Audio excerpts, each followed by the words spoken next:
Welcome.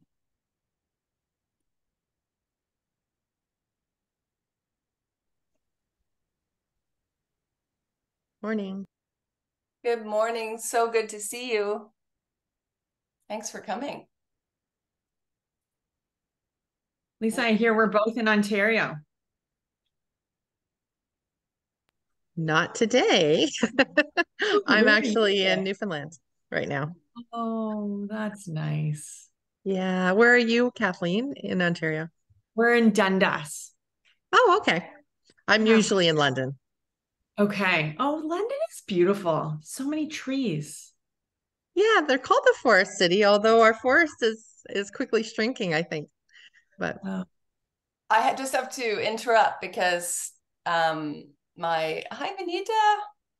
Phil Moore, I just left in North Carolina, and Phil Moore is many things. He was a principal at one of the, what did you say, Phil? One of the first forest wild schools in North America. Yeah. It's the OG. And Lisa offers an amazing insurance. Would you call yourself an insurance broker, Lisa? yeah, I'm an insurance broker that specializes in anything child related, licensed childcare, as well as forest schools. How nice. Nice to meet you. And Vinita was a principal for many years in Ontario. So we got a lot of Ontario in the house, and I'm going to just wait a couple minutes to see who else shows up today. Happy Thursday. It's great to see everybody's faces. And Vinita, you have to hop off a little early. I do. I have to hop off for an appointment, so I'll be kind of here as long as I can, and then I'll have to say my goodbyes. So happy to see everyone. Good morning. I've got groggy early morning voice. Sorry. Okay, you sound great to me. And Kathleen, Kathleen and I just met not that long ago, and I've been really excited for her to share her work with more people. I'm hoping that Claire Telford shows up. All of you guys know Claire. She's got a sick little boy, and actually she was the one who prompted Kathleen me to reach out. I heard about you through Jackie Pie, and Claire has been very excited to learn about your work. So if she can't pop on, she'll get the recording. Maybe what we'll do, Kathleen, you've got a pretty tight schedule, don't you? Things that you want to share. Should we get rolling? Yeah. Okay. Yeah. Let's get rolling. And whoever pops in, I'll let them in. And we can get going. So as everybody knows me, I don't need to go through my intro as much, but I'd just love to welcome everyone to the Hope Braintrust. It's a non-corporate, character-filled space online and in person. Yes, sometimes we do in-person events. And sometimes I travel to other countries to meet brain trustees, like I just had the pleasure of meeting Phil Moore in person. I just got back last night, and it was amazing. This space has been designed for and by this growing community. And I would say that we have a collection of educators, innovators, and entrepreneurs amongst us of all ages. And there are plenty of communities to be part of, but I believe this one is truly special. Hi, Steve. And I believe that working synergistically, we can send ripples of impact to seed what's possible for all ages. And if you're not part of our Hope Braintrust membership, I think, Lisa, perhaps you're not, and want to participate in our weekly and monthly connection and collaboration events, all about elevating your work and approach to an inspired life, please hop into the link below in the chat, and I'll pop that in. Here's Claire. Yay. I'm just going to pop this in the chat as I multitask. Here we go. So on to our amazing special guest. I've really been looking forward to this, Kathleen. Kathleen is in Ontario. She's a conflict specialist. She works as a coach and a mediator, helping to untangle bullying relationships quickly and undramatically. She trains mental health professionals on her conflict management methods and speaks at schools and workplaces. I believe this is important work for many learning settings. Kathleen's keynotes and workshops touch on the topic of conflict and give participants the insights and tools to resolve issues more effectively and humanely. Kathleen's work comes from a trauma-informed lens and often uses restorative justice methods to come to resolutions. And Kathleen started her career in outdoor education and spent 10 years teaching in the public school system. Through her early career, Kathleen developed a few innovative methods to get to the root of complex conflicts and bullying issues. She's a highly respected speaker and trainer, and we are so fortunate to have her here with us today. So I'm going to pass the mic over to Kathleen and make her center stage. And there's going to be plenty of time for interactions and conversations. Thank you for joining us today. Over to you. I'm so thrilled to be here. I've been really interested in this community, so it's nice to be front-facing with a few of you, and hopefully I'll get to know some of you better today, but then also in the future. I am just going to hop into my slides. Oh, not that way. There we go. All right. Okay, so today we're talking about complex conflict, especially within an educational sphere. And I understand we've got people from all different kind of purviews in education. So we're going to try to apply it in a way that works well for your job. We're going to work on two specific tools today. One of them is about you and your voice, and the other is about young people and their voices. So you'll get kind of a viewpoint of how can we be kind of transforming this conflict management work in a way that allows us to show up more authentically. We did just do a great intro. So this is my general intro slide. My work now, I have retired from teaching. My husband has told me to tell everyone that. Oh, can I remind you to add the handout? Yeah. To the chat. Okay. So there's a handout that's coming that is going to be, you can have a look at it right now. It'll be helpful. You'll have the tools, so you'll be able to leave with the tools. But we've got a couple kind of case study-ish things that might be helpful for you to have a look at while we're kind of trying on some of this stuff. Yeah, so my work now is I'm an entrepreneur and I'm self-employed. Part of my work is in coaching, so I'll take on clients specifically who are dealing with bullying and harassment situations.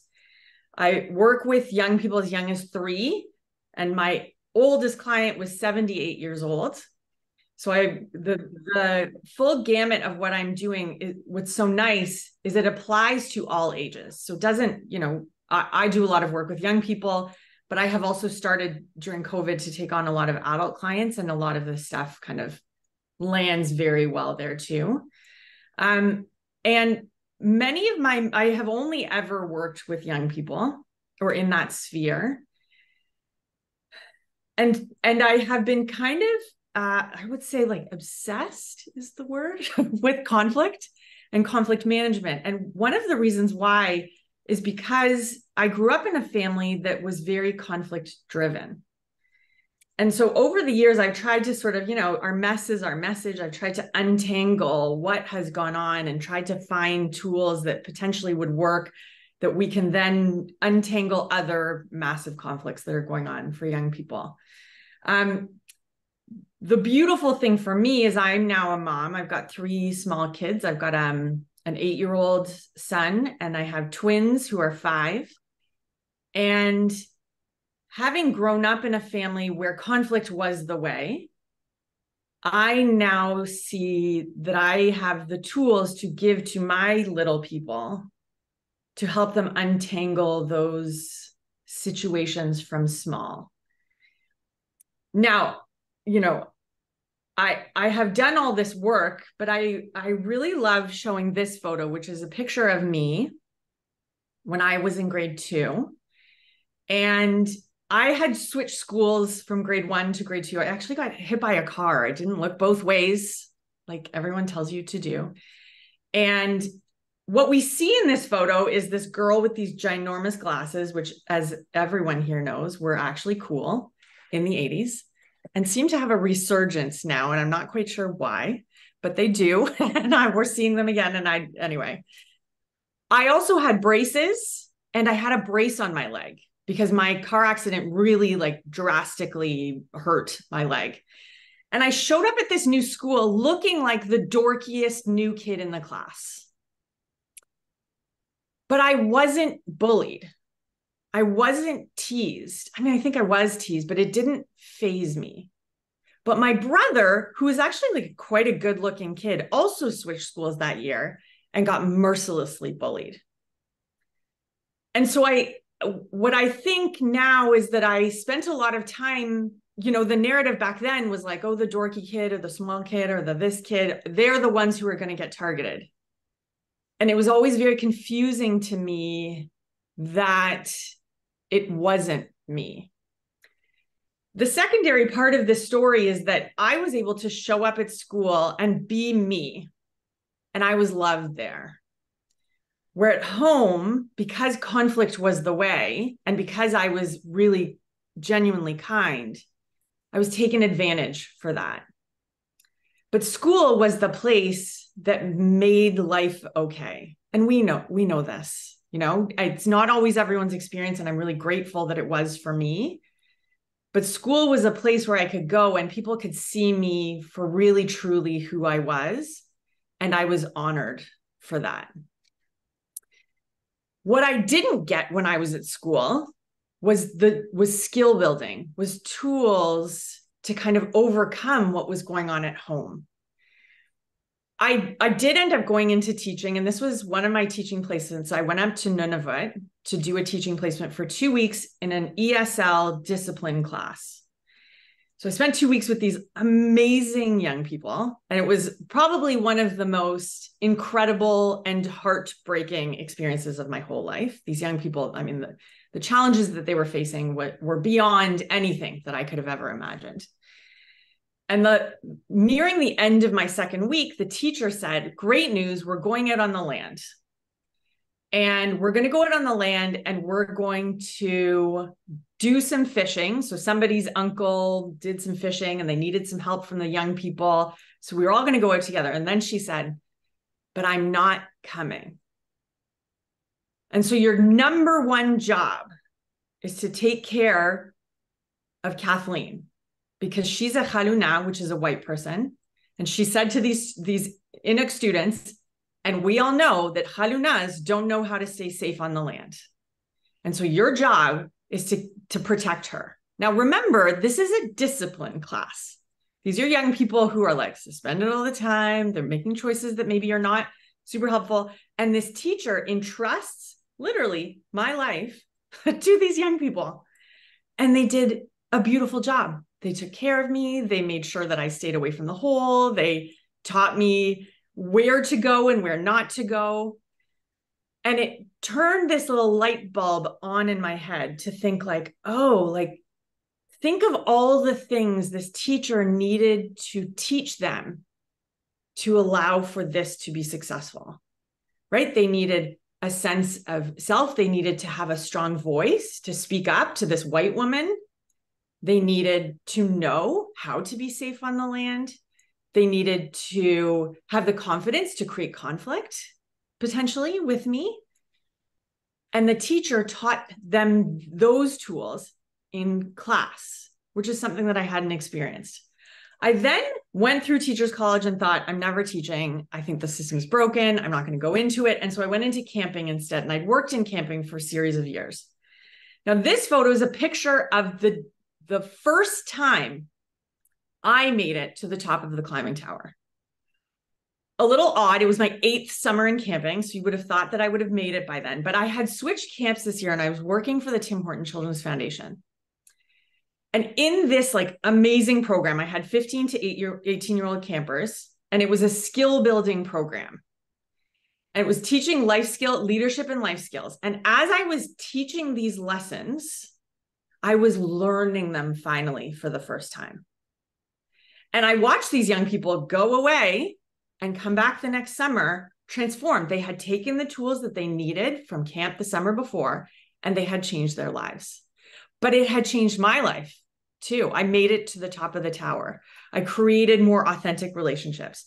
I was able to lean into conflict in ways that I was never able to before. And that got me on a path of like tools. We need tools. And so when I transitioned from camping into teaching, I went into high school. I taught family studies and leadership and social justice courses for 10 years. Always at the front of my mind were like, what are the tools that these young people are lacking to succeed? What are they missing? There's a mess. They're missing tools. What do we need to impart? This is what it's kind of like pared down to, is finding this voice that is both strong and also kind. We're going to kind of dig into that today. But at the root of all of this, we're just finding a homecoming, because at our core, aren't we all both strong and kind? We know, if we are feeling really good, we know what we want. We know what we want to ask for. We know what our boundaries are. And when we're feeling most like ourselves, we can ask for those things in a kind and compassionate way. It is this strong and kind that is my method of resolving bullying. But the beautiful thing is it works everywhere. And if we can help young people and adults, because they need to model it, if we can help people find this core more often, really complex conflict doesn't occur. So these are my peanuts. And we have a challenging time. I've got two young people, two of my boys are on the spectrum. They've got really big feelings, huge amounts of sensory issues. And so part of this strong and kind problem solving in my family is getting to the root of the skills or the tools that we just haven't picked up. Now, a lot of the stuff that we're going to talk about today, the nice thing is it works in all the places. So you're going to hear this, and you might, if you are front facing with young people, you might try these with your own kids, with grandkids, with nieces and nephews, with students. But you can also try it with your partner, or try it with your best friend, or like, oh, there's this mess going on in this community group that I'm involved in. Let's try this here too. A lot of my work is working with unlucky kids. Many of you probably know this man, Dr. Ross Green, brilliant man who wrote a book called Lost at School, or The Explosive Child. And what he says is that when we're seeing humans, so we don't even have to talk about kids right now, when we see humans who are exploding or who are imploding, what they are showing is that they have pain. And the way that they are showing that pain is unlucky. So these are the people who are really tricky to handle, those who are creating these complex conflict. They're showing pain through yelling, screaming, manipulating, hitting, biting, scratching, breaking things. And then the people who are imploding, we're seeing things like selective mutism, suicidal ideation, self-harm, huge emotions that they can't get up and over. I love this perspective because when we lean into these really complex conflicts, usually we get so defensive. We're angry, we push back. And if we can shift our focus to say, like, this person is just in pain, then we're much more likely to engage. Okay, so here's our first kind of little task as a group. We're going to look at this model that I created. It's my 3 ways to conflict model. And I have envisioned kind of conflict playing out in 3 different ways. So I want you to place yourself in a zone where you are imagining someone in conflict with you. And it can be, just think of someone that you're often in conflict with, or you can think of a school-based situation if you'd rather, maybe a coworker, maybe a student, maybe a camper, like whatever zone you're in. So this person comes at you in whatever way they show conflict. My question to you is, how do you respond? Do you power over? So this pear on top, his name is Prickly Pear. And Prickly Pear, when Prickly Pear is in conflict, they are in fight mode. They are showing aggression. So they might name call, their voices might raise, their bodies might, when we fluff up, do our little peacock, our body gets bigger because we're trying to intimidate. In extreme cases, it can turn physical, hitting, scratching, all those kinds of things. Powering over also looks like manipulation. So it can be quiet and sneaky. So I'm going to play this game over here where this person's, reputation gets soiled a little bit, or I am going to spread this rumor, or I had a client once who talked to me about this person on a board that she was on that she didn't like. And that she was very proud, convinced quietly everyone on the board to kick this one person off. So she was brokering deals behind the surface to get this person out. So I want you to think about, or write, if you have the handout or you've got a little piece of paper down, I want you to think about or write down a few names of people that you power over, because I really believe we typically do all three. For some of you who don't power over often, this might be an icky exercise to actually admit that, yes, you do this. So this is not my main mode, but for example, we had a really hard morning this morning and my kids were struggling and my husband responded in anger. And my response to my husband's response of his anger to the kids was to get mad at him. So I yelled down the stairs, they're hurting. Meet them with compassion. Well, am I meeting him with compassion? No, he's being Prickly Pear and I'm being Prickly Pear. So if it were me, I would write my husband's name down. So just think for a moment, who in your life, not all the time, maybe sometimes, do you Prickly Pear?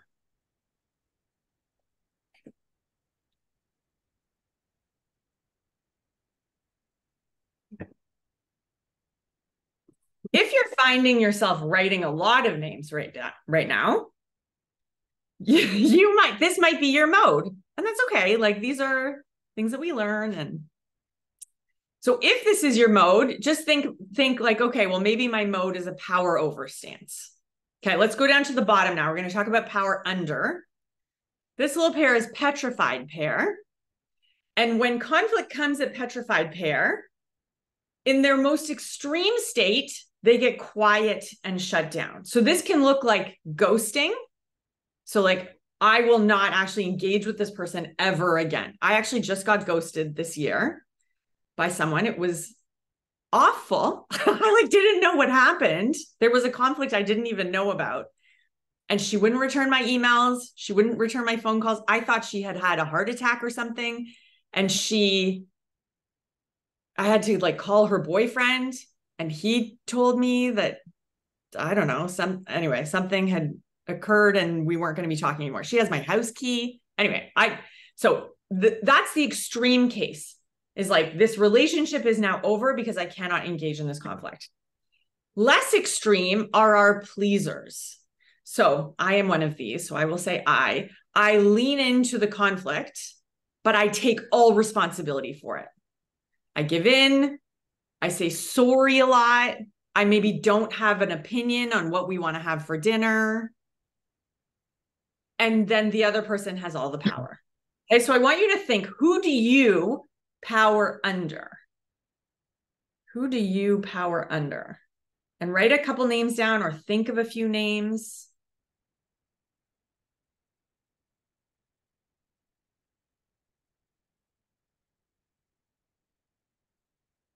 And if you find yourself writing a lot of names down, then this might be your main mode. I call myself a recovering people pleaser.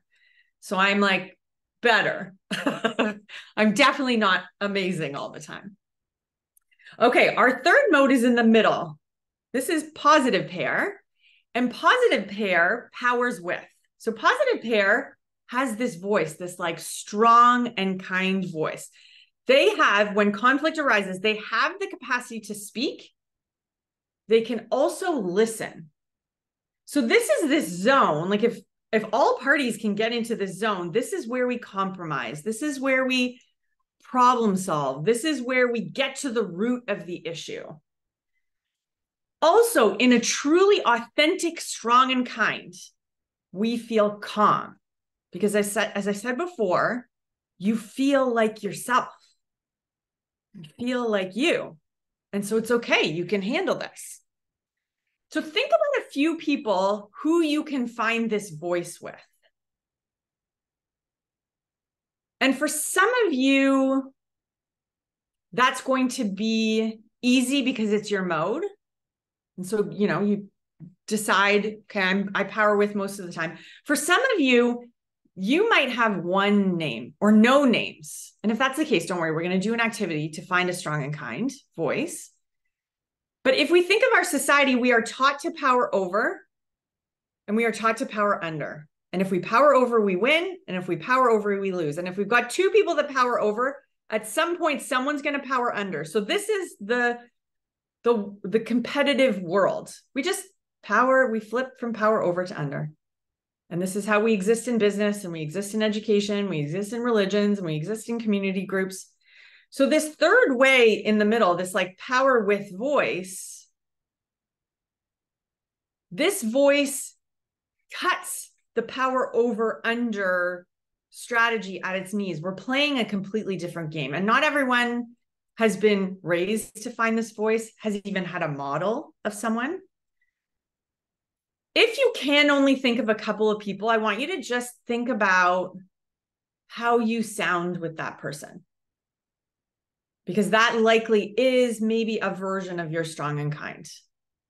And if you find yourself thinking of a lot of names, like, I'm just so grateful for you because we need more power withs in the world. Can I just see like some hands? I see that there's some nice chat about people pleasing here. Is there anyone that resonated with prickly pear, our power over, as a dominant voice? Okay, and what about power under? Maybe just like put a hand up if you resonated with petrified.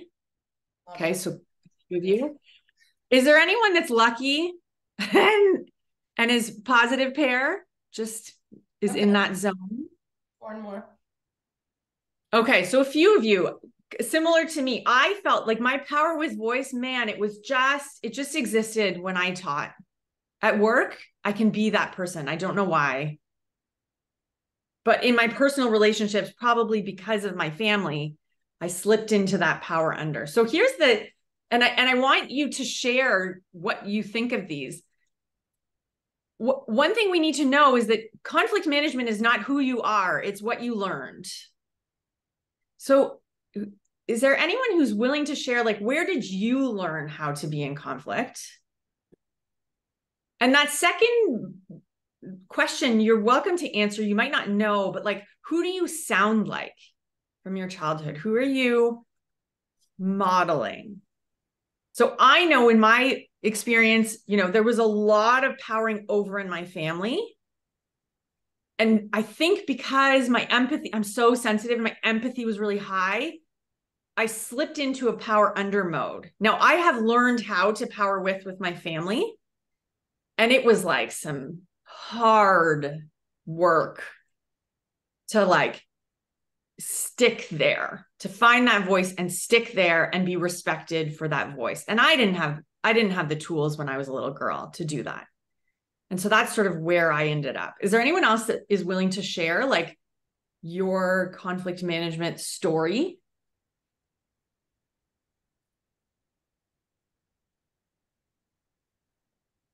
Who did you learn this from? Yeah, go for it.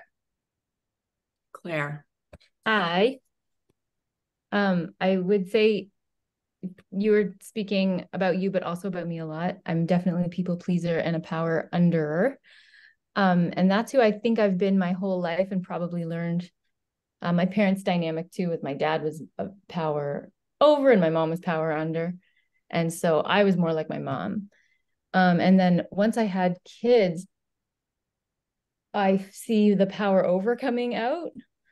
And so that I see with my husband and also my kids at times, if I'm honest. And so definitely I see daily my parents in me. So it's very present for me right now with the young kids.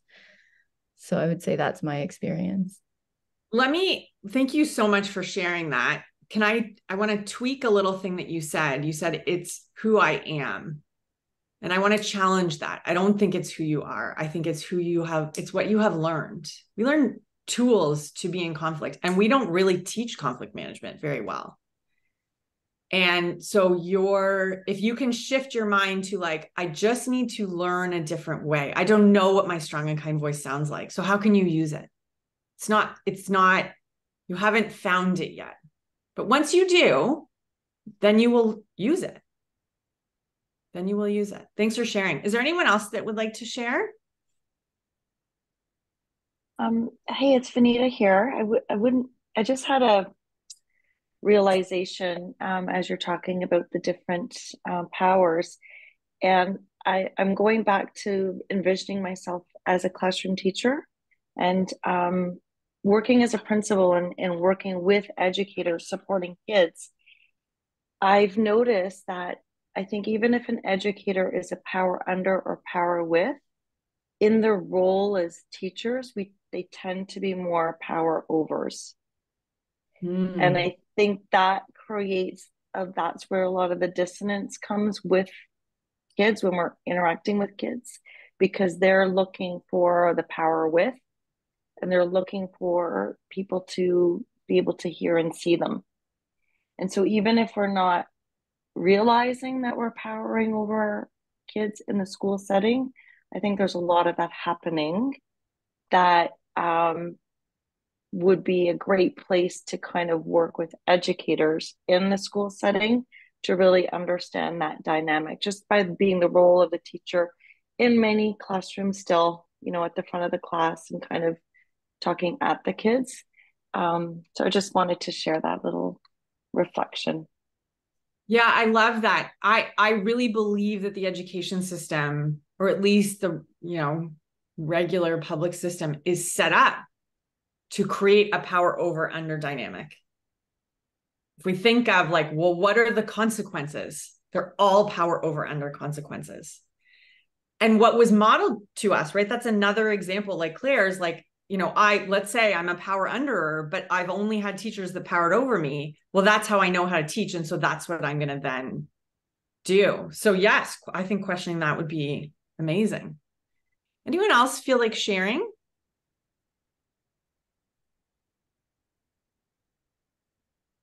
Go ahead, Steve. Great. Stephen. Yep. I strongly agree with you that it's all about skills. I don't know if my family was one way or the other, but I don't think we knew about the skills. And so for me, it was a learning process of how to be more in the center rather than either power over or power under. I was a product of a public school education system, and also worked for a large company where we had a contention system where effectively the way we learned things was people would argue, and the one that was left standing at the end of the conflict won the day. And so that was something to unlearn. Yeah. Yeah. And I'm so glad that you had the insight to unlearn it. So good for you. Because it's hard to see, oh, maybe there's this other way that I didn't know. It hasn't been modeled or shown to me that can shift. Great. Okay, let's move on. I wanted to ask another question. When you received kind of the outline of like this workshop, why did you sign up? What were you looking for? Or what appealed to you? Put it in the chat if you don't want to say it out loud. Oh, yeah. That's great. Thanks. What appealed to you when you signed up for this?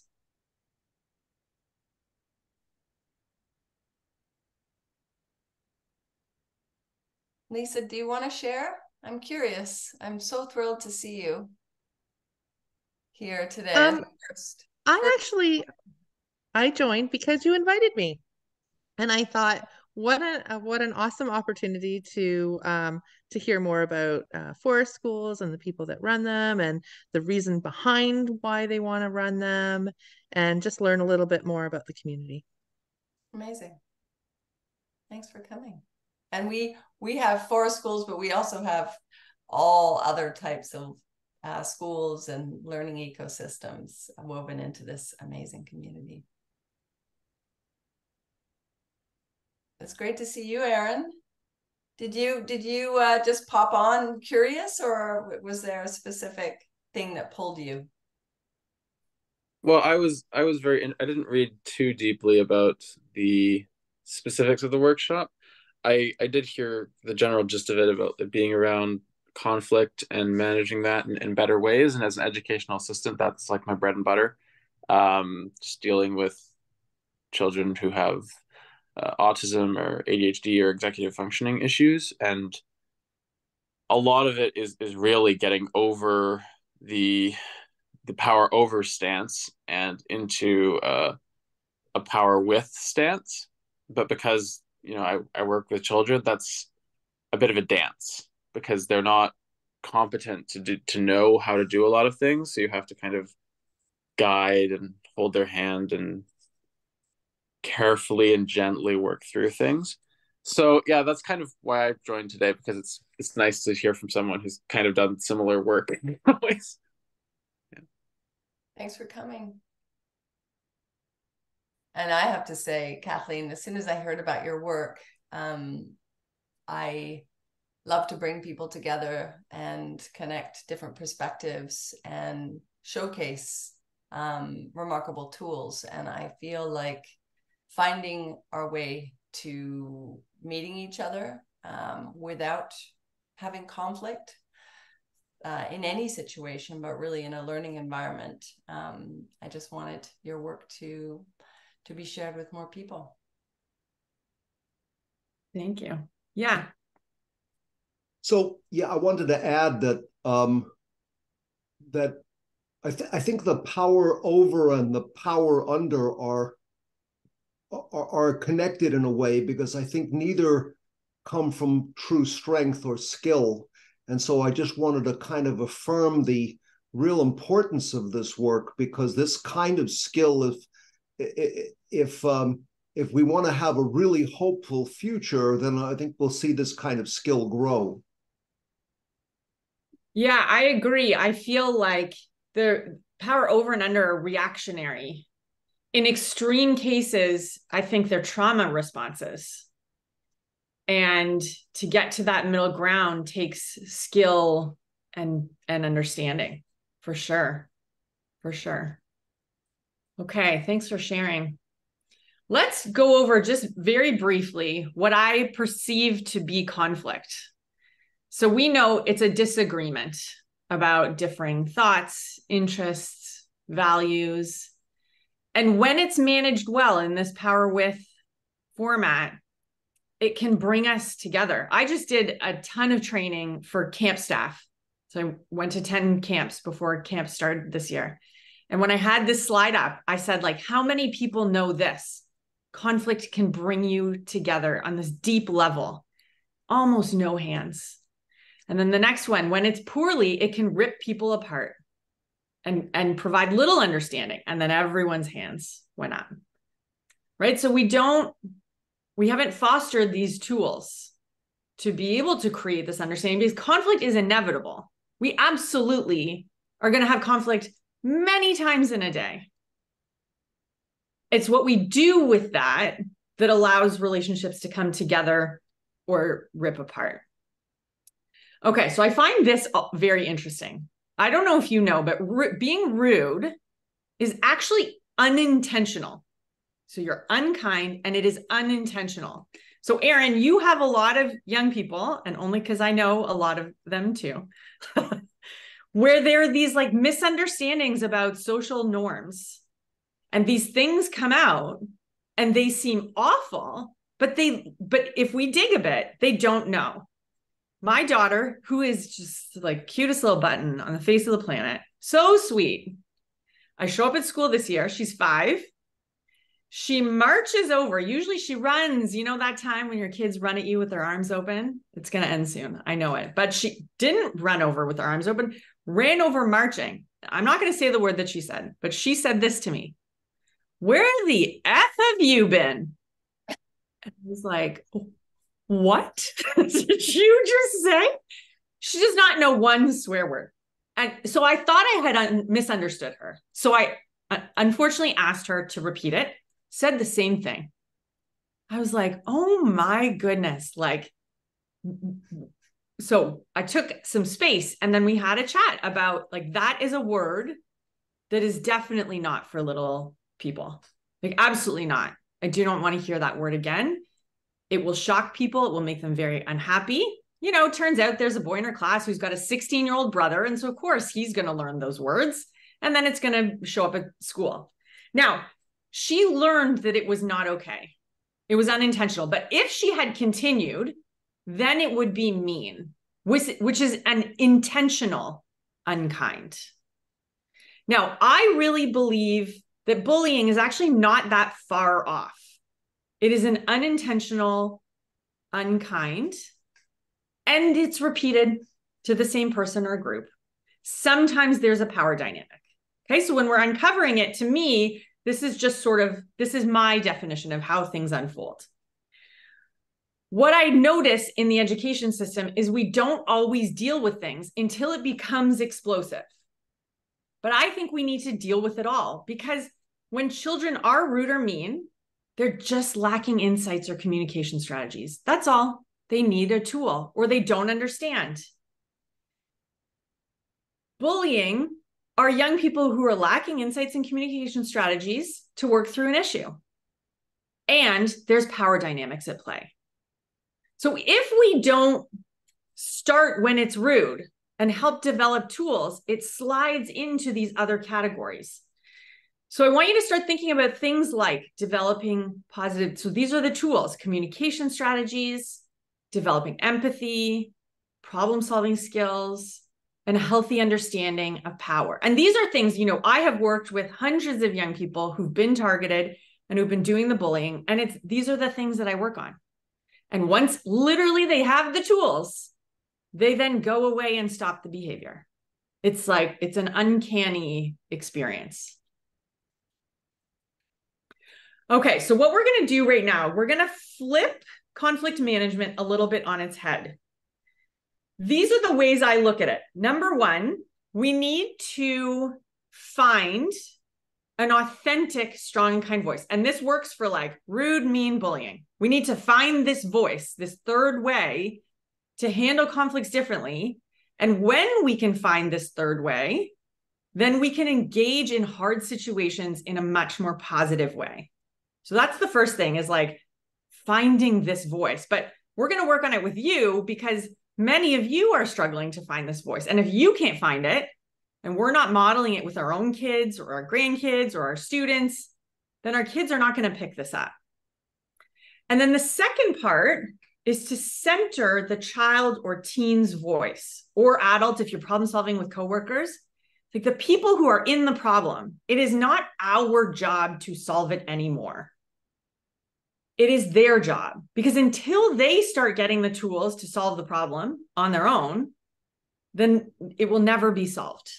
So these are sort of like the two things that I do when it comes to rudeness, when it comes to meanness, when it comes to bullying, that helps people dive into finding like, who am I in conflict? How can I feel strong enough to speak and to listen so that when conflict arises, it's significantly calmer? Okay, we're going to do a quick activity to help you find your own strong and kind voice. So I'm going to give a scenario, and it's on your handout if you need it. Okay, so you finally, just move my light here. You finally have a quiet day to get paperwork done.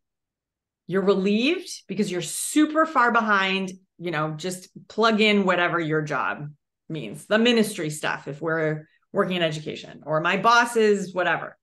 You're feeling good. You have some nice music on. You just poured a cup of coffee. Imagine yourself in whatever office space you love. But then suddenly, again, think about your job. A coworker, a student, a boss storms into your office because yesterday you had to make a tough decision and they hated your decision. They stood there and they yelled and they yelled and they told you I said 9, but maybe 90 ways you messed up and why you should not be in your position. Okay. So I hope you have a piece of paper there. If you don't, can you open like a Word document or a notes document? What I'm going to ask you to do is brain sprout all of the ways you might deal with this situation. So I'm going to give you a few minutes. We'll see once you start wrestling, because I know maybe you're done. When I say brain sprout, I'm not saying brainstorm. And the reason why is because when we brainstorm in our society, we come up with 4 ideas and we pick the best one. I want you to dump out of your mind the 10, 15, 20, 30 ways you might deal with this situation. Now, for those of you who are kind of stuck in power under mode, I want you to, and you can do this more on your own, and I'll give you a video if you need it to like revisit this activity later. What I want you to be doing is understand that your go-to response probably is going to be a bunch of power under strategies. And then you're going to flip to power over, and you're going to kick the person in the face and like push them out of your office and start swearing at them. You're going to come up with a bunch of power over strategies. You got to get those ideas out of your mind because they're your easy go-to to get to the juicy power whiffs. So maybe as you're doing it, some power whiffs will come. Don't judge yourself. Write everything down. Even if you know this is a bad idea and I would never do it. I had a young girl with me the other day. She's 8 years old. She powered under her bully over and over. And as we're brain sprouting, she was like, the first thing she said was, "Am I allowed to swear?" And I was like, "Well, yeah, your mom's not here. Like, just swear away." 20 brain sprouting where this girl just like swore at this other girl. It's just on paper. So all these things come out, all these like aggressive responses that she's probably been thinking about in her mind that she just needed to get down. And then she says this to me. She goes, "Am I allowed to do something super mean?" I was like, "Sure. What are you thinking?" She goes, "Well, maybe before I say it, can you tell me how much it would cost to fix a window at a school? Would it be expensive?" I said, "Yeah, it'd probably be pretty expensive." She pauses 10 seconds and then she goes, "Totally worth it. I would push her through the window and she would fall down on broken glass." And I was like, okay. So I wrote down, push her through the window, fall on broken glass. The solution this young person came to was incredible. Turns out it wasn't this girl that was bullying her that was the problem. It was her dad, who was a teacher at the school, who's exacerbating the issue. Her solution was to sit down with her dad, the teacher, and the principal, and to say this to this grown man: "Leave me alone. I am not the problem." And that's all. And she did it. So here's the thing with her brain sprouting. If she judged herself, if she didn't write everything down, she wouldn't come to this like amazing voice and strength that she had inside of her. You may also be ridiculous. So if that's some people strong and kind uses a lot of humor. And so go there if you need to. Okay. So that's your first step right now. Before I send you off for, 3 to 5 minutes, does anyone have any questions? Could you just say the situation one more time before we? Yeah. So you're sitting in your office, having a nice time. You're about to catch up on work. Coworker, student, boss comes in, doesn't like the decision you made the day before, and just lays into you. So what I'm asking you to brain sprout is like, what do you do? Or what are you going to say to this person? What are your actions or your words? Love it. And just come up with everything you can. Great. And write it all down. We have 10 minutes. You're going to write it all down, share it with the No, other. I'm not going to say 10. Let's say like 3 to 5 right now. Okay, got it. I'll see how you're doing. If you run out of ideas, can I ask you not to go on your phones? Look out the window or look around your room, because sometimes something good is percolating, but if you distract yourself, it doesn't come out. So this is not in a breakout room. We are just doing this on our own. You're just doing this right now. Okay, Yeah. great. Any other questions? Phil, I'm going to sing for everybody while you brainstorm as the background. Right, Claire? Okay, starting now. Thanks, Kathleen. Starting now.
Okay, you got about a minute left.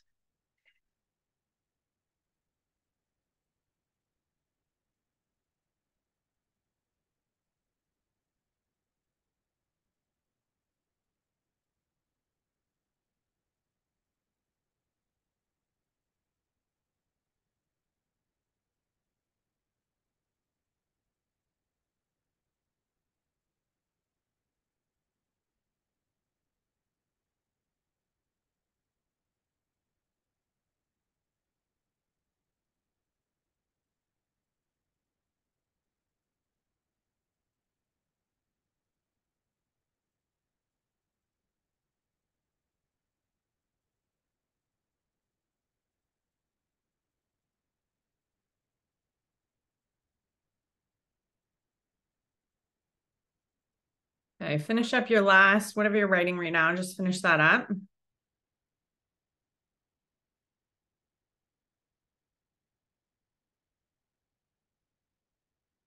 Okay, so hopefully you have a moderate list. It might be, I mean, we have, you know, we're time sensitive here. It could be that you need to write for 25 minutes when you're really, you know, the next time you come up at something. So that's okay. You're welcome to always take more time. What I want you to do now is look at your list and I want you to label them. Is this power over, power under, or power with? So just look at your list and label them, power over, under, with. If anyone is confused as to if one is a power over, under, or with, just you can unmute yourselves and ask me or type it in the chat. I have a question. Yeah. So if I told them to, if I stood up, told them to get out and come back when they wanted to have a civil conversation, what is that? Is that power over or is that power with? So I think the statement, come back when you're ready to have a civil conversation, is power over. Okay. But if you stood up and said, I think it depends on how you say it. If you said like, get out versus I need you to get out. This like strong, you're polite, you're being polite, but strong. It could be that this situation it needs you to be a little stronger, then that would be a power with to me. So like the tone often changes. If you stood up and said, get out. No, I need you to get out. That's a power under, right? It's like a meek tone. Great question, Lisa. Anyone else have a question? You're confused about one of them or a couple?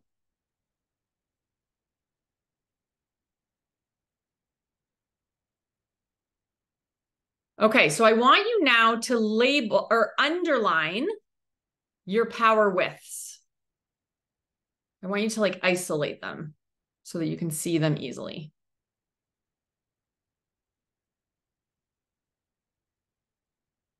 If you don't have any power withs, can you just right now look back and see if they're power unders, could you strengthen your voice a little bit and make it a power width?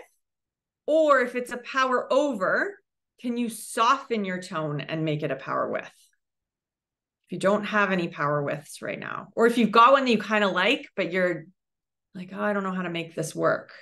Yeah, Hope, it's a lot about tone. Okay, so of your power widths, are there any that you love?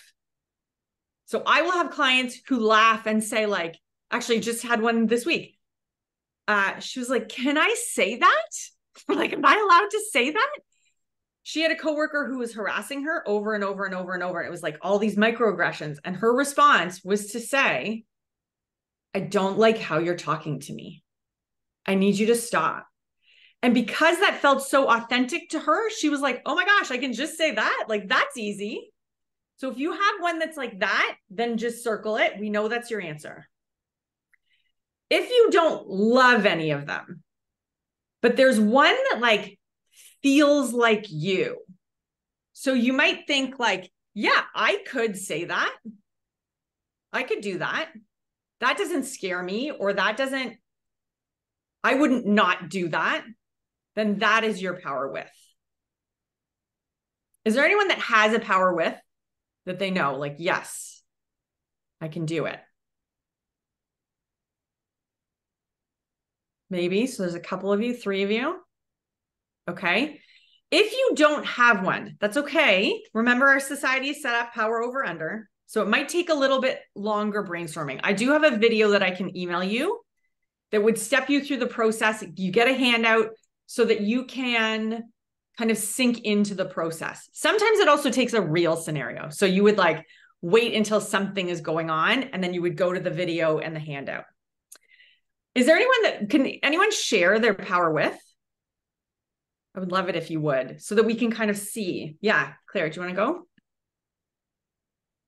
My power width is long, and I could see myself saying, but I couldn't because it's too long. But so maybe you can help me just get 5 words or something. My power with is, I can see you're upset and the way you're speaking to me is inappropriate. When you're ready to speak to me with respect, I'm here. That's fine. But I can't imagine actually saying in the moment saying that. Okay, so here's the key. So if you have, why did you choose it? Why did I choose it? Yeah. I think it's a bit just because it I'm trying to connect with them by seeing them. Yeah. But also then telling them where I am. So it's strong and kind. Yeah. Does it feel like you? When you say, does it feel like you? I say no, because I actually in a situation on the fly saying that, I don't think I've ever in my whole life. It doesn't mean that you can't say it. What it might mean is 2 things. Number one, it's not quite your authentic voice. We haven't like hit on it yet. Yes. Or you just need to practice it. Yeah, it's probably that I just need to practice it. It does Okay, feel like. So, okay, did everyone see that? Like, oh yeah, I just need to practice it. That, to me, Claire, that means like, yes, this is the right statement for you then. Yeah. If like, it's very easy for you to go there, like, oh, I can practice it. Great. Okay, well, that's fine then. Then that feels that was like the door you needed opened to like, oh yeah, there we go. Can I ask a question about the practicing, Kathleen? Yeah. In light of your share, Claire, practicing something like that, finding your voice that feels like it's resonating and strong, because when you're saying it to somebody else without that authentic kind of grounded strength, sometimes the other person can feel a wavering and not take you seriously. So what is a good way for someone to practice, Kathleen, building that kind of confidence and that grounding when you're saying these words? So number one is to say it over and over and over and over. So I would suggest like putting it on a sticky note, having it next to your bed. You say it before bed, you say it in the morning, maybe you've got it on a cue card at work, and it's like you're repeating it like a mantra in your mind, so that by the time it comes along, it flows easily. So that's one thing. You can also workshop it with like a friend or a coworker or a partner, like you actually act it out and get them sometimes. I don't know if you have a partner, but sometimes if they can like come at you at a time that you're not expecting it, and then what you're supposed to do is say it back, then it gives you that kind of like jolt of adrenaline and like, oh, there it is. The other thing you could try, so this client that I had last week with like the worst workplace harassment, I often use mantras as a way to like center yourself. So you would take the whole situation that's occurring and say like, what is actually true here? Right? So for her mantra was, he wants my power.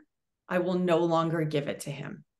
He wants my power. I will no longer give it to him. And then she was like, I love that so much that all I did was say it for like 5 days.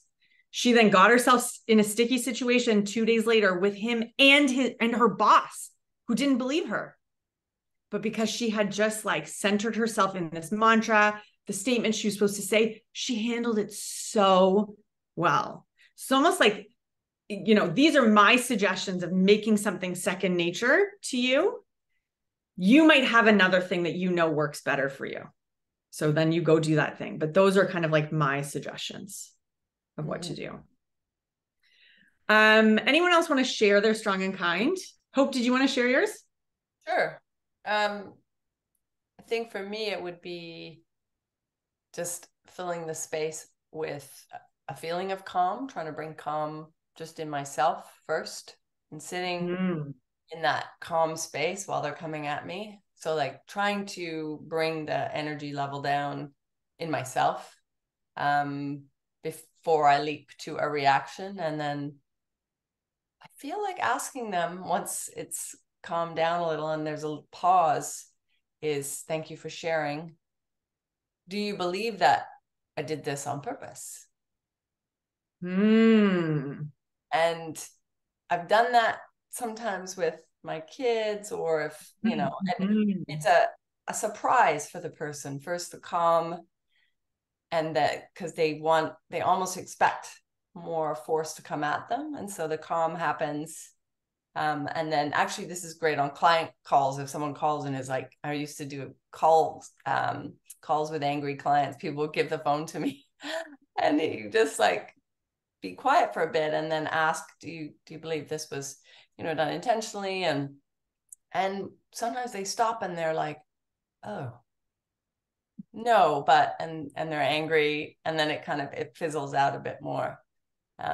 Yeah, that's. I love that. I love that. So that like your first moment, right? You're co-regulating. Like, I'm going to change the mood in this room. And you will. That, you know, there's like tons of scientific research on co-regulation and how that actually diffuses situations. And then that second piece, what you're getting to, I mean, in mediation, we go from like two people fighting over something, and then the goal of the mediation is to move to intention, because that is the truth. And we read people's intentions incorrectly. That's usually where a lot of the anger is. So you're just bringing it to truth instead, which I think that's beautiful. I love that. I love that. Anyone else want to share? Stephen? Oh, you're muted. I frequently need coaching and unmuting in these conversations. I made the assumption from your scenario that this was a first time, because I might handle it differently if it's a, but if it's a first time, I would be inclined to ask facilitating questions like hope, and I would be inclined to hear the person out, let them feel heard. Then I would be inclined to try to mitigate the situation in some way. And then I would end by saying, okay, now we've had this experience. I want you to understand that this is not a good way for us to have this discussion in future. That my time counts too. And I can't have you barging in. So next time, let's see if we can find a better way to resolve this. I love that. Your kind is like, okay, this person's really struggling, but you all obviously feel comfortable enough with conflict to sit in it and to guide that person to have a better experience of their own conflict. And your strong is to say like, but not again. Like, I did this time, but I'm not going to do this another time. I love it. I love it. Anyone else want to share?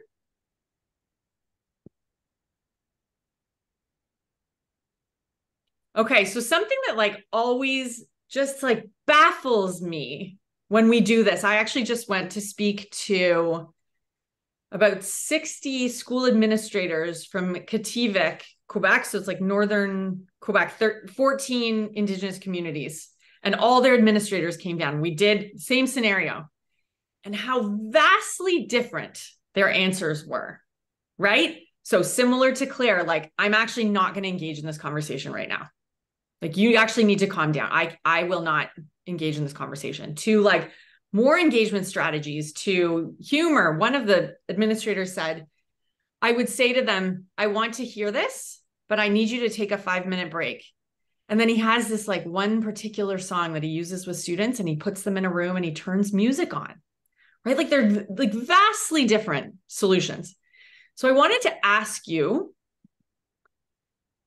why, knowing that we're so vastly different, will likely we all come to the same solution, which is like the conversation, we'll figure out the problem and it will be more respectful. Like, how can that happen when everyone's answers are different?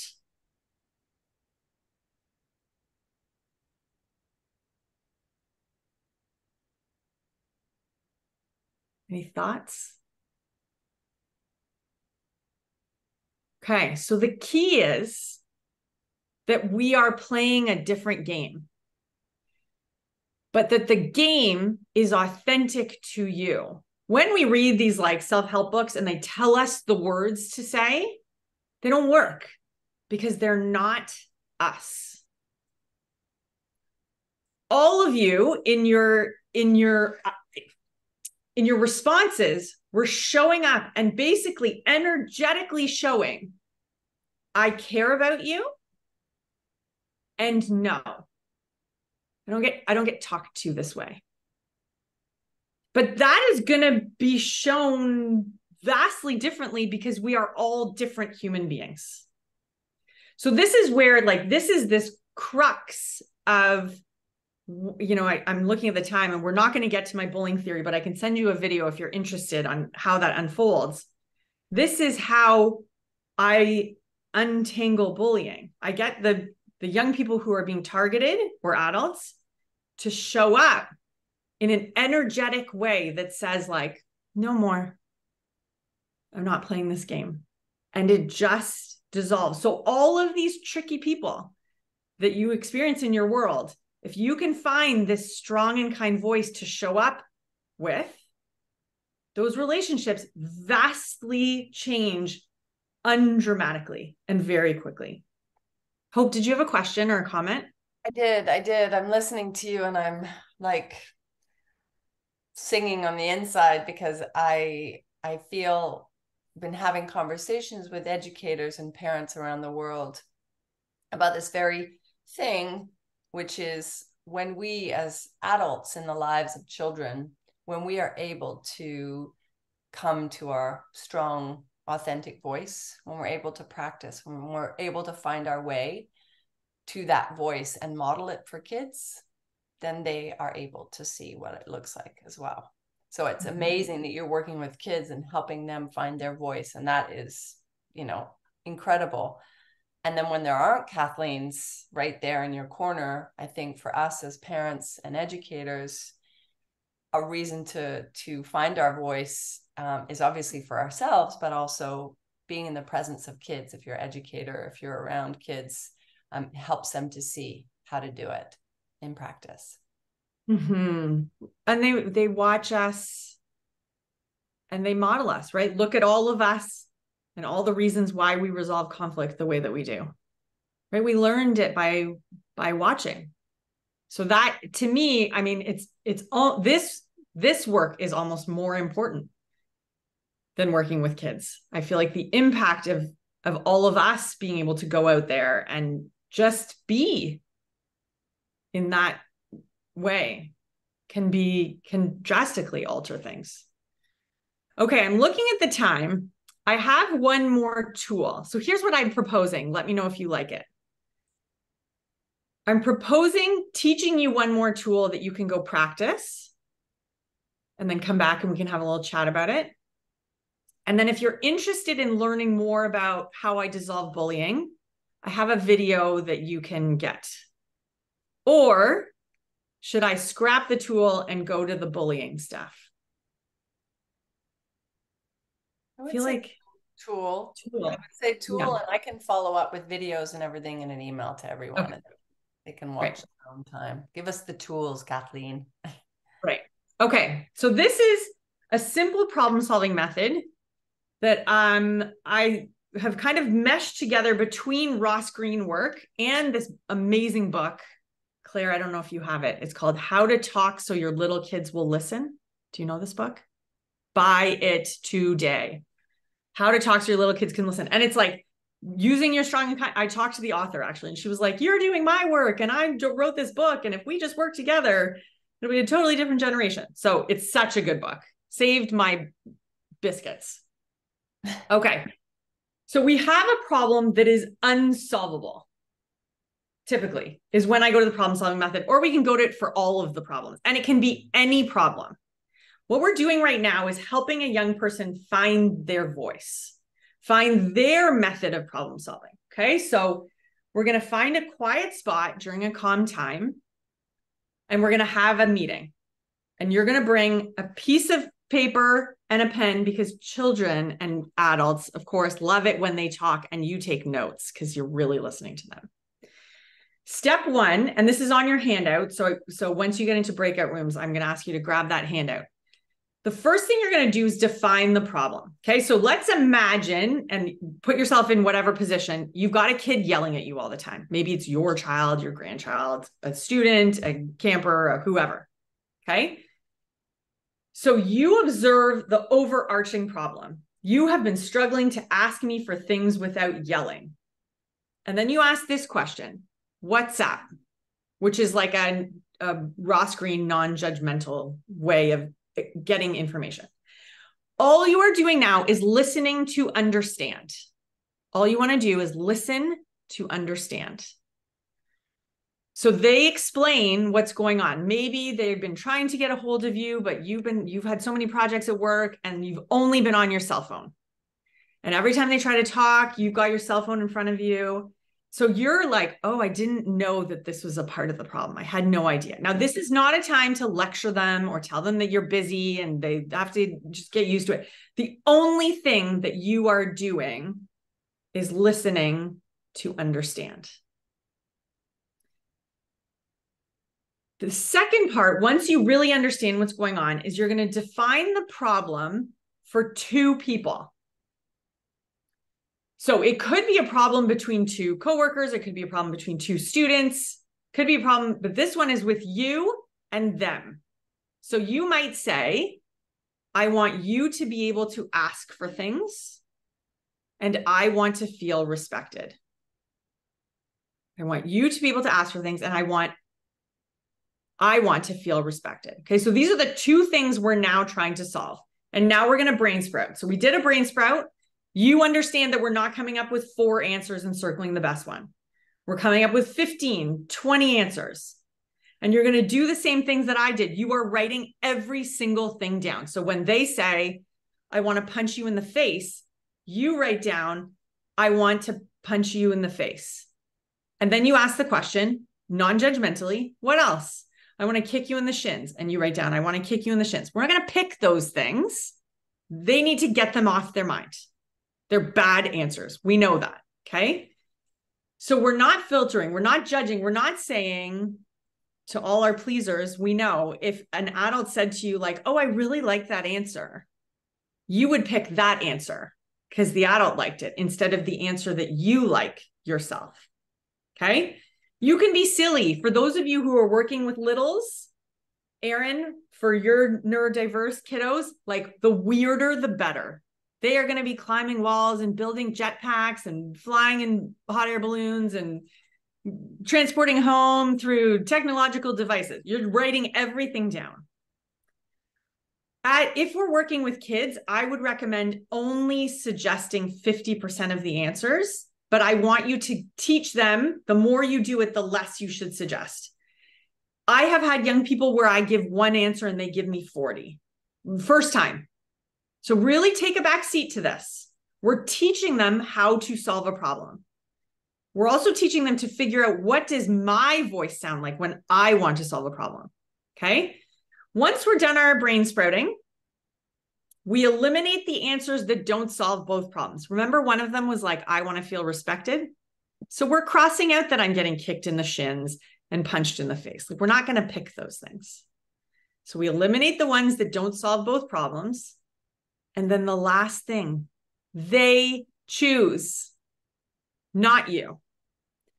Now, oftentimes they choose things that do not seem reasonable. They don't look like they're going to work. They seem like bad answers. Now, I want to tell you that you must let them choose a bad answer. Do not let them choose an unsafe answer. 80% of the time, I think, and this is like my mode, this is what I do with young people. 80% of the time, I think in my head, that's a bad idea. And 100% of the time, it works. Because I'm not 3 anymore. I'm not 7. I'm not 13. I'm not my coworker who's got a family problem that I don't understand. And so often, when we give people blanket choices, they pick the thing that is right for them. Now, I have had young people who have chosen to do things like this. Kid is bullying at school. They're running at them every day, pinning them down. punching them in the face and saying, your mommy can't help you. This young person was 3. His solution was to do this. Boy runs at him. He takes his finger out. He goes, abracadabra, you are a fish. I was like, this is a terrible idea and something that I would never recommend. Did it work? Amazingly. The 2 little boys became friends within 2 weeks. And every time I tell kids who are 3 to 5 that solution, they laugh like crazy. Like it's like the best answer that anyone would have ever imagined. Okay. So I wouldn't recommend that you do this for bullying. This is like a part of my bullying process, and it's something I could train you on if you're interested. So you can learn more about it. I'm just giving you a bullying answer because the answer is so ridiculous that we would never imagine. But I'm not 3. I don't know what's funny at 3 anymore. So you let them choose the best answer. You keep the brain spreading sheet. They go out and try it. And they come back and say it worked. If it didn't, you pick something new. And then they go out and try it. Okay. I would like you to try this process. I want you to try this process. So it's on the handout. Hope just put it in the chat so you can click on it. You've got all the steps. One of you is going to be an educator and one of you is going to be a student. Okay. So here's the situation. Amir is working with a group, and in the group is his cousin, but they don't work well together. The 2 of them. They are not good pairs. Amir's a really high achieving student. And Amir usually, like the cousin, he doesn't do his work and Amir swoops in to solve the problem. Typically, you try to like give them some guidance and that usually works. But yesterday, his cousin showed up to work. He was empty-handed and Amir started yelling at his cousin. His cousin then laughed at Amir when Amir was yelling, and Amir shoved him to the wall. Okay, so it's not going well. This behavior, of course, is unacceptable in your classroom. You sent him to the office, and when Amir came back, he didn't really get in big trouble because he's a good student. You decided to get to the root of the problem, and you decided to use the problem-solving method. So it's going to be one of you is going to be you. The other one is going to be Amir. Okay, so the 2 of you together. We don't have as much time as I would like. Let's try start. Can I have an idea? I wonder, just because I know Lisa Versila has to hop off and I know a few other people had to leave. We won't have that many people. So I wonder if you could model it with great idea. In front of everybody. And then, you know, when you have to hop off, Lisa, feel free and we can kind of watch it that way. Great. Who wants to be Amir? I can do this. I was hoping you would say that. Yeah. Okay.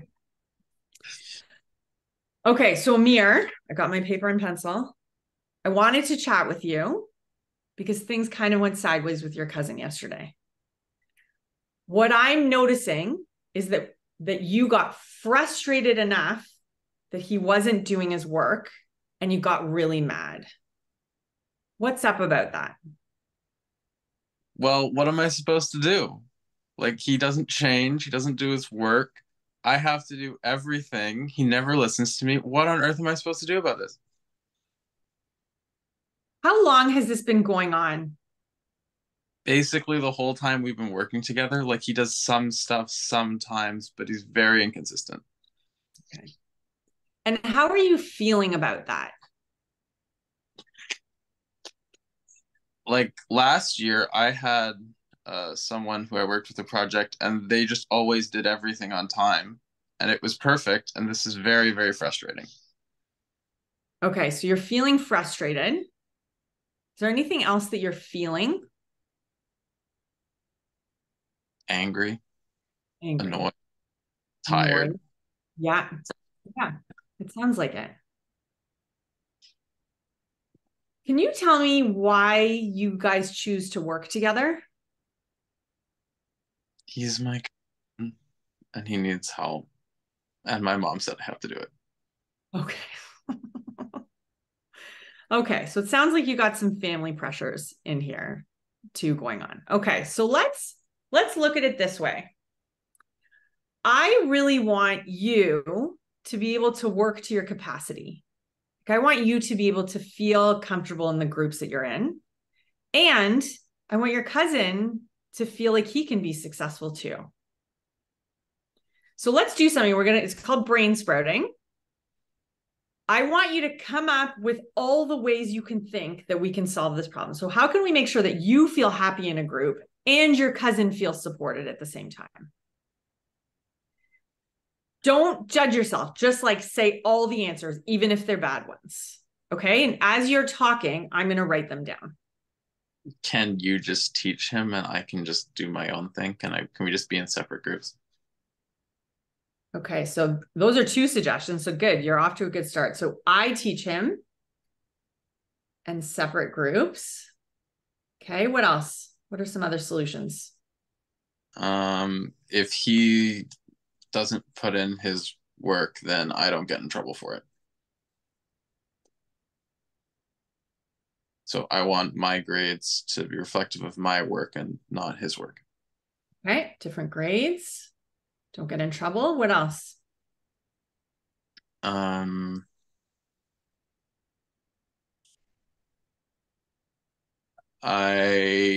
don't want to be made fun of by the other kids for when we have to present our project. So okay. I don't want to have to present the project if it doesn't work out. I understand. Is that enough? Can you think of anything else?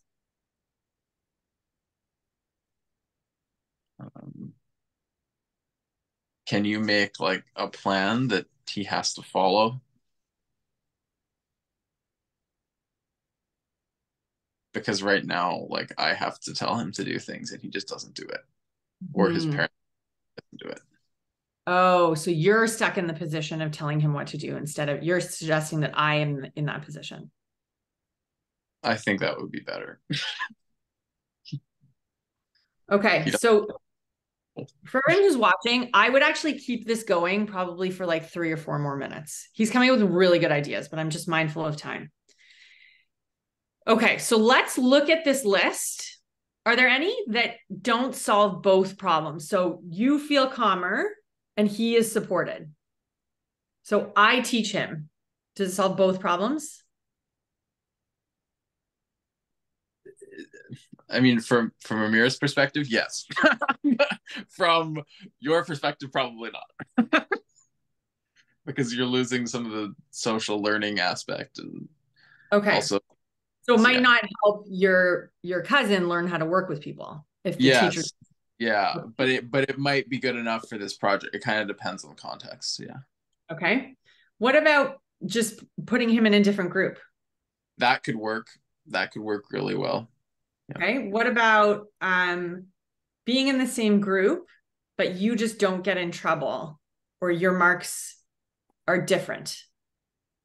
That could work. That really might be enough. Yeah. Okay. What if the project isn't actually prepared and we take away the your need to present the project so you don't get made fun of? I mean, I think that would help.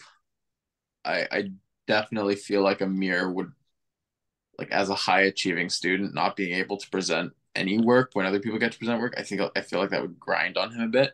But I think it would be, like having just had a fight about it, I think he would have been thrilled that that was now the option. Okay. And what about if, like, I had to follow up with your cousin about his work getting done instead of you? Yeah, yes. 100%. Okay, so all of these suggestions, and typically you've got a student next to you, so they're looking at them, so this is like not as helpful. Is there anything here that feels like, Amir, that would be a really good win for you if you could make a decision today? Could you tell my mom about this and that it's not my fault? Oh yeah, let's add to that. Yeah.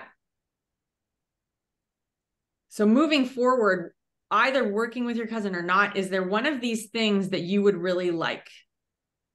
Do you want me to just put him in a separate group, or do you want to change the way that you guys work together in the same group?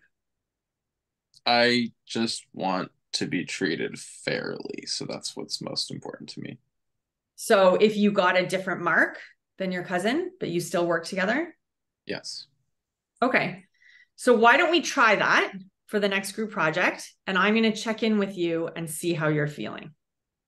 Does that sound okay? Yeah, that sounds okay. Great. Now, the other thing for all of you who are watching, you can choose multiple solutions, right? He could have chosen a couple of things in there as a solution. Does anyone have any questions about this? Oh, there was a question, Claire. Claire had one. I would do this. So Claire asked if this is a recurring issue, would we do it separately or together? I wouldn't do it together. I would solve it separately. Bringing kids together after conflict is quite tricky and needs like very gentle tending to. So this is actually a way that we can resolve issues without causing more tension. And it helps, like, think about what we just did, right? Like Aaron or Amir just thought through a problem that he has. He was able to like think through an issue, think of all of the, potential issue or solutions and pick one that felt really good to him. We're just modeling really healthy adult-like problem solving by going through this process.